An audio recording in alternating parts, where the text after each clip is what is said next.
Hello दोस्तों, कैसे हैं आप सब। स्वागत है आप सबका लम्हा टेल्स के अंदर। चलिए हम अपनी स्टोरी कंटिन्यू करते हैं सेक्शन 377 के बाद।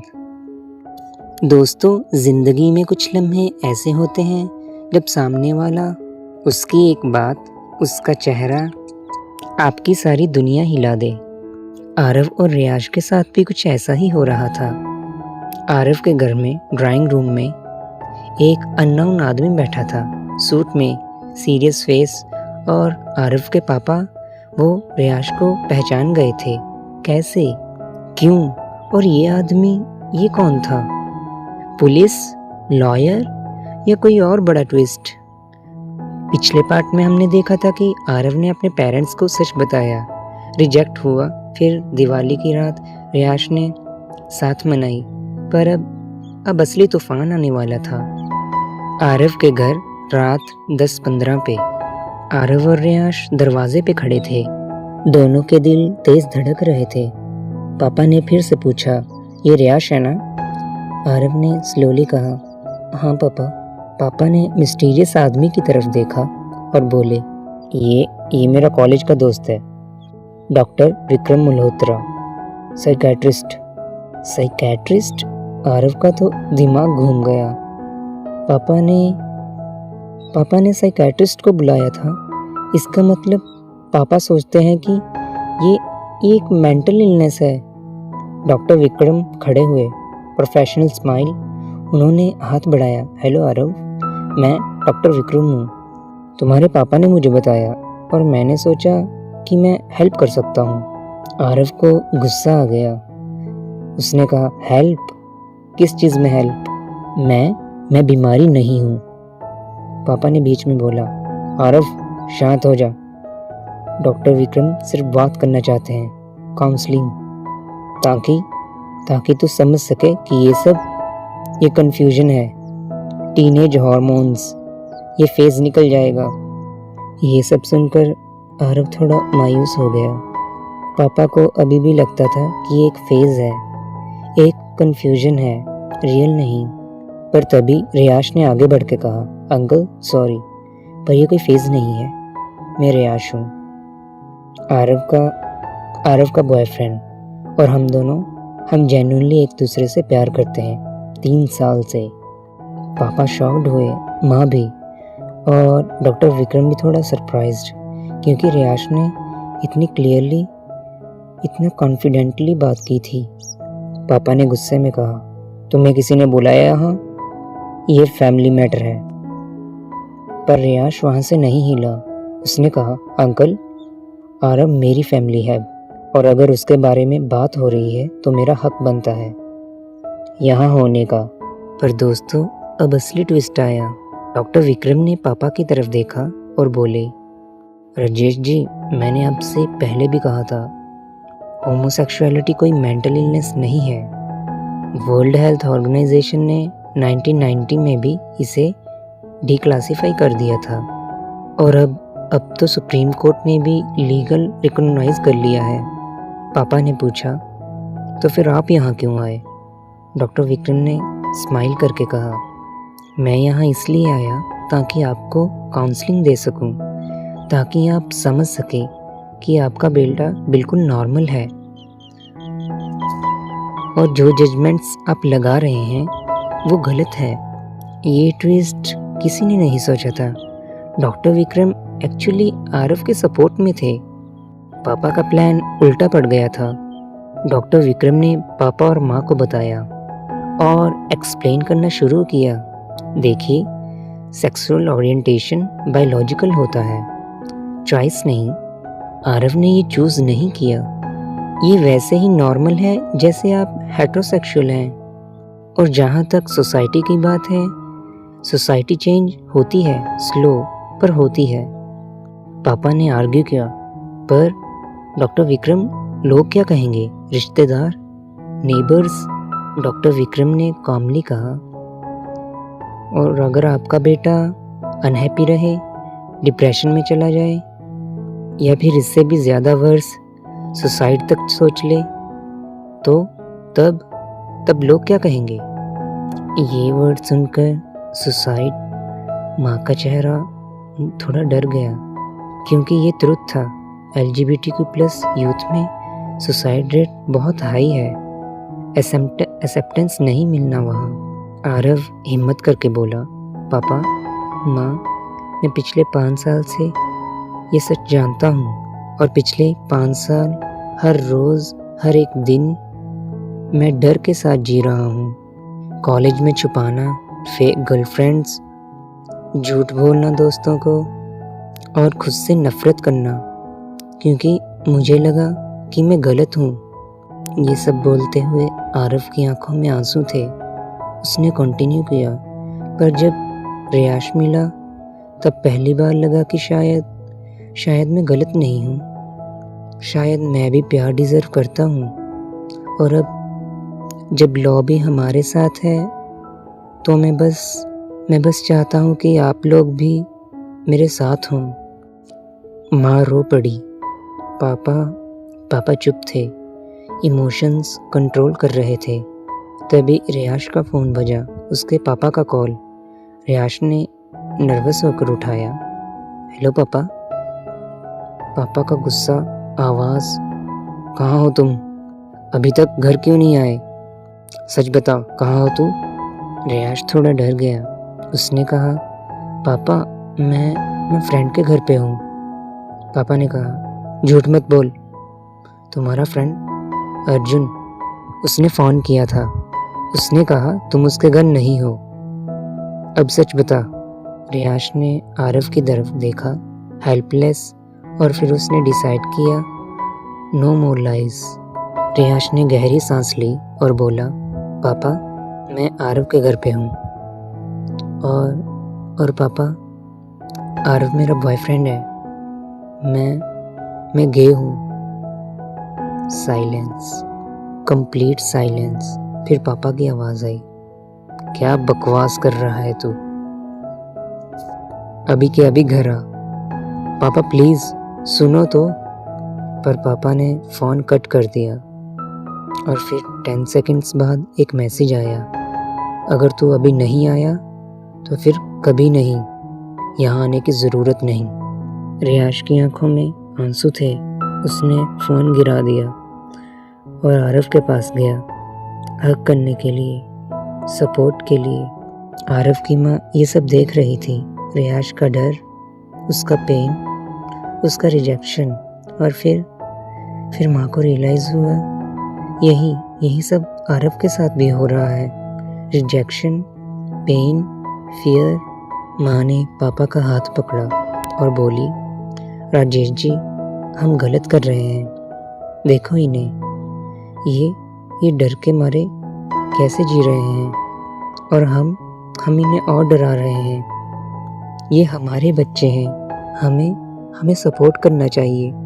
पापा ने माँ को देखा, फिर आरव को, फिर रियाश को, और पहली बार पापा के चेहरे पे शर्म और आंखों में आंसू थे। पापा ने स्लोली बोला, मैं डर गया था। सोसाइटी से लोग क्या कहेंगे, अपने दोस्त क्या सोचेंगे, बिजनेस पे क्या असर पड़ेगा। पर इन सब में मैं अपने बेटे को ही भूल गया। पापा ने आरव की तरफ देखा। आरव, मैं अभी कम्प्लीटली समझ नहीं पा रहा, पर मैं ट्राई करूँगा तेरे लिए। आरव को थोड़ा विश्वास नहीं हुआ। उसने कहा, पापा सच में? आरव ने जब से पापा को हग कर लिया टाइट, और दोनों फादर सन रोने लगे। पर रियाश का प्रॉब्लम अभी बाकी था। उसके पापा ने क्लियर मैसेज दे दिया था, घर आ जाओ या निकल जाओ। आरव ने रियाश से कहा, रे तू यहाँ रुक मेरे घर पे, जब तक तेरा सिचुएशन सेटल नहीं हो जाता। रियाश ने मना करना चाहा, पर आरव की माँ ने कहा, बेटा, आरव सही कह रहा है, तुम यहाँ रुको, हम तुम्हारे साथ हैं। और ये सुनकर रियाश पहली बार उसने सेफ फील किया। अगली सुबह डॉक्टर विक्रम ने सजेशन किया, रियाश, तुम्हें अपने पेरेंट्स से फेस टू फेस बात करनी चाहिए। आरव और उसके पेरेंट्स भी साथ चलेंगे सपोर्ट के लिए। अगर फैमिली इंटरवेंशन होगी तो शायद तुम्हारे पापा थोड़े शांत रहें। रियाश नर्वस था, पर आरव ने उसका हाथ पकड़ के रखा। मैं हूं ना, हम साथ में जाएंगे। और ये कॉन्फिडेंस, ये सपोर्ट रियाश के लिए बहुत मायने रखता था। दोपहर 2 बजे रियाश के घर के बाहर एक middle class colony. Neighbours curious थे, इतने लोग किसके घर जा रहे हैं? आरव, उसकी माँ, पापा, डॉक्टर विक्रम और रियाश। डोरबेल बजाई। रियाश की माँ ने डोर खोला, रियाश को देखा और तुरंत रो पड़ी। बोली, बेटा तो ठीक है ना? पर पीछे से पापा का गुस्सा, उनकी आवाज़, अंदर आने की ज़रूरत नहीं। जो कहना था वो फ़ोन पे कह दिया। पर आरव के पापा ने इंटरवेंशन की। बोले, शर्मा जी प्लीज़ एक बार बात कर लीजिए। डॉक्टर विक्रम साइकेट्रिस्ट हैं, वो भी साथ हैं, प्रोफेशनल। वो अपने पर्सपेक्टिव से समझाएंगे। रियाश के पापा रेलुकेंट थे, पर माँ ने जिद की, जी अंदर तो आने दीजिए। सब अंदर गए, लिविंग रूम में बैठे। Awkward silence. और फिर डॉक्टर विक्रम ने बात शुरू की। Same explanation, silence, facts, empathy. और तभी एक और ट्विस्ट। रियाश की बड़ी बहन दिया, जो रिसेंटली शादी करके गई थी, वो सडनली आ गई क्योंकि माँ ने उसे कॉल करके सब बताया था। दिया ने ड्राइंग रूम में एंटर किया, सबको देखा, सिचुएशन समझ गई। और फिर दिया ने कुछ किया जो किसी ने एक्सपेक्ट नहीं किया था। वो सीधे रियाज के पास गई और उसे हक कर लिया। बोली, रे, I am so proud of you. तुमने सच में बोलने की हिम्मत की। रियाज थोड़ा शॉक्ड हुआ। उसने कहा, दी, तुम सपोर्ट कर रही हो? दिया ने स्माइल की। हाँ, क्योंकि तू मेरा भाई है और मैं चाहती हूँ कि तू खुश रहे, चाहे किसी के साथ भी। दिया के सपोर्ट से रियाज के पापा का गुस्सा थोड़ा कम हुआ। उन्होंने कहा, रियाज, मैं अभी भी इसे एक्सेप्ट नहीं कर पा रहा, पर अगर तू कहता है ये परमानेंट है तो मैं टाइम चाहता हूँ सोचने के लिए। ये कंप्लीट एक्सेप्टेंस तो नहीं था, पर ये रिजेक्शन भी नहीं था। ये एक शुरुआत हो सकती थी और रियाज के लिए ये काफ़ी था फिलहाल। एक हफ्ते बाद सिचुएशन थोड़े सेटल हुई। आरव के पेरेंट्स स्लोली एक्सेप्ट कर रहे थे। रियाज के पापा अभी भी डिस्टेंस बना रहे थे, पर माँ और दिया फुल सपोर्ट में थे। आरव और रियाज दोनों आरव के घर में एक रूम शेयर कर रहे थे, ऑफिशियली, ओपनली। पहली बार वो एक कपल की तरह जी रहे थे, बिना डर के।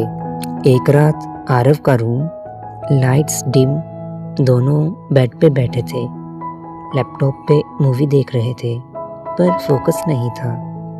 दोनों एक दूसरे को फील कर रहे थे, क्लोजनेस, वार्मथ। रियाज ने आरव का हाथ पकड़ा और धीरे से कहा, आरव, थैंक यू, तुमने मेरा साथ दिया जब सबने छोड़ दिया, तुम थे। आरव ने रियाज की तरफ देखा और बोला, रे, ये थैंक यू वाला सीन मत बना यार, तू मेरी जिंदगी है, मैं तुझे अकेला नहीं छोड़ सकता कभी भी। दोनों की नज़र मिली। आरव ने लैपटॉप बंद किया, रियाज के करीब आया और धीरे से उसके लिप्स को किस किया। ये किस ये पहले से अलग था, क्योंकि अब कोई डर नहीं था, कोई छुपाना नहीं था। किस गहरा होता गया। रियाज ने आरव को अपने करीब खींचा। दोनों की ब्रीथिंग हैवी थी। आरव के हाथ रियाज की कमर पे थे, रियाज के हाथ आरव के बालों में। धीरे धीरे शर्ट्स उतर गई। दोनों का जिस्म मिल रहा था, वार्मथ हार्ट बीट, वो फीलिंग्स जब आप पूरी तरह एक दूसरे के साथ प्रेजेंट होते हो, फिजिकली, इमोशनली, स्पिरिचुअली। रूम में सिर्फ एक स्मॉल लैम्प जल रहा था, सॉफ्ट लाइट, दोनों बेड पे थे, एक दूसरे की बाहों में। आरव ने रियाज की नेक को किस किया, फिर शोल्डर्स। रियाज के हाथ आरव की बैक पे थे। टच इतना जेंटल था, इतना लविंग। ये मोमेंट्स सिर्फ फिजिकल नहीं थे दोस्तों, ये इमोशनल भी था। जब दो लोगों के बीच इतना ट्रस्ट हो कि आप अपने आप को पूरी तरह दूसरे को सौंप दो, वल्नरेबल हो जाओ, बिना किसी हेजिटेशन, किसी डर के। दोनों ने एक दूसरे को देखा, आंखों में प्यार, लिप्स पे स्माइल, और फिर वो रात उनके लिए सबसे खास बन गई, जहाँ सिर्फ प्यार था, रिस्पेक्ट थी, एक दूसरे के लिए पूरी कमिटमेंट थी। अगली सुबह आरव और रियाज कॉलेज गए, पर इस बार दोनों ने डिसीजन लिया था, नो मोर हाइडिंग। दोनों हाथ पकड़ के कैंपस में एंटर किए। सब स्टूडेंट्स ने कहा, शॉक्ड फेस, विस्पर, कमेंट्स। पर एक ग्रुप था जो सपोर्ट में था, LGBTQ+ अलाइज स्टूडेंट्स। उन्होंने क्लैप किया, सपोर्ट किया, और ये देखकर और भी लोग ज्वाइन करने लगे। पर दोस्तों, सब इतना सिंपल नहीं था। कॉलेज के प्रिंसिपल के ऑफिस से कॉल आया, आरव और रियाज तुरंत प्रिंसिपल ऑफिस में आओ। दोस्तों, प्रिंसिपल ने क्यों बुलाया? क्या कॉलेज में प्रॉब्लम होगी? और जब पुराना दोस्त जेलस हो गया तब क्या हुआ? नेक्स्ट पार्ट में सबसे बड़ा ड्रामा। कमेंट्स में बताइए दोस्तों, क्या कॉलेज आरव और रियाज को सपोर्ट करेगा, या ये नई प्रॉब्लम का स्टार्टिंग फेज आने वाला है? और प्रिंसिपल ने क्यों बुलाया, ये गैस करो। शायरी। घर की दहलीज पर जीत गए, पर दुनिया अभी बाकी है। एक नया मोड़, एक नई दुनिया, सफर अभी बाकी है। दो दिल जुड़े हैं प्यार से, पर समाज का डर अभी बाकी है। हर खुशी के साथ आता है एक नया इम्तिहान बाकी है। आरव और रियाज की कहानी है हौसलों की मिसाल बाकी है। अभी तो बहुत कुछ बाकी है, ये तो बस एक शुरुआत है। लम्हा टेल्स के साथ बने रहो, क्योंकि आगे बहुत ट्विस्ट हैं। दोस्तों, अगर वीडियोस पसंद आ रही हो तो चैनल को प्लीज़ सब्सक्राइब कीजिए, और हाँ, अपने दोस्तों के साथ ऐसा अच्छा कंटेंट शेयर भी किया कीजिए। शायरी के लिए बहुत मेहनत होती है, स्टोरीज़ के लिए भी। बाय बाय दोस्तों।